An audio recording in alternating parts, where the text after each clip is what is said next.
I think it's safe to say that we're gonna wait forever for a sequel of Warcraft 3, especially after the disastrous launch of Warcraft Reforged, which Blizzard just abandoned after under-delivering, leaving us fans disappointed and dumbfounded. Luckily, however, the RTS genre seems to have a revival the last couple of years, with lots of interesting projects, many of which by talented and motivated indie developers. One of these indie games is Godsworn by Thunderhawk Interactive, a classical RTS in a Viking-inspired fantasy world with base building, heroes with abilities and global player powers. First, let's give you some quick key facts. Godsworn is only being made by 2 people, with Steam Early Access planned for the 28th of March. Early Access will include 2 factions, the Baltic Pagans and the Order Crusaders, with 4 different heroes. Its story campaign can be played in co-op, with 4 missions as Early Access content and 10 to 15 in total planned for the final release. Skirmish maps, 10 in total, and 2 challenges like Wave Defense and Classic Multiplayer for up to 8 players are all planned to be released for the 28th of March. Let's have a closer look at gameplay.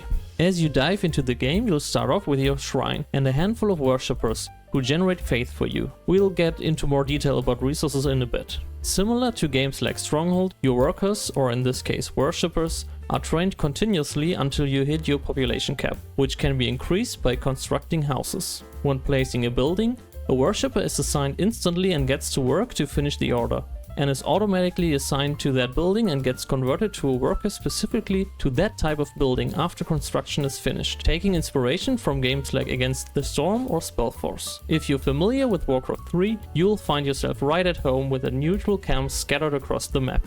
These are perfect for leveling up your hero before you take on your opponent in battle. Leveling up not only strengthens your hero, but also grants you valuable skill points that can be used to unlock divine global powers. Recruiting your army is a strategic endeavor as well. Each unit not only requires resources, but also sacrifices a worshipper. They are not literally sacrificed, but you get the idea. This adds an extra layer of depth and strategy, as you must carefully manage your worshippers while also giving you the opportunity cutting off your enemy's supply of troops by targeting and eliminating their worshippers. When it comes to troop types, you'll find the classic of medieval warfare like archers, spearmen and cavalry alongside mythical creatures as well. These mythical creatures also can boast special abilities like your heroes, which kind of remind me of Age of Mythology. Talking about resources mentioned earlier, you'll need to keep an eye on 4 essential ones: wood, food, wealth and faith. Faith, as said before, is generated by your devout worshippers praying at your shrine. It's crucial for casting divine abilities, hero spells, recruiting mythical creatures and upgrading them. Food and wood are gathered through specialized buildings manned by dedicated workers.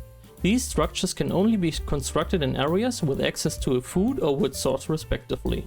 A key detail to remember: there's a storage cap for wood, food and wealth, which can be increased by constructing warehouses. Wealth is acquired by constructing mines near ore veins, often found guarded by neutral camps. This resource is essential for researching upgrades and some unit recruitments. And in case you're also interested in other RTS, like in sci-fi RTS, you might want to check out my indie spotlight of Era 1, a homeworld inspired RTS but with base building and customizable ships. I think it's important to understand that Godsworn isn't primarily focused on competitive multiplayer like Warcraft 3 was. Instead, it offers a more casual experience. So perfect for players looking to unwind and enjoy a bit of lighthearted fun. Not only do we have skirmish maps and challenges to keep the experience fresh and exciting, but also we got a full story campaign that you can even tackle in co-op, like I said before. The story is set during a period known as the Northern Crusades in the Baltic states. The game has influences by Finnish, Slavic and some Norse culture, when Catholic crusaders tried to Christianize the Baltic and Nordic lands. It is there where the developers also took inspiration for one of their factions, the Baltic Pagans, which historically actually existed, and the term was used by Christians in the 4th century to mostly describe Romans who practice religions other than Judaism.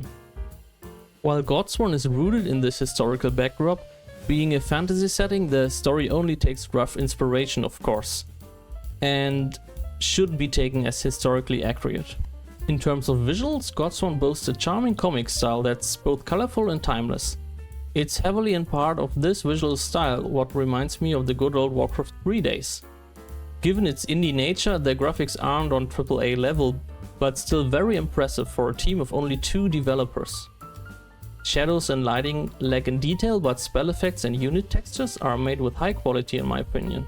I feel that animations are somewhat rigid and monotonous and could use some work to add more variety and smoothness.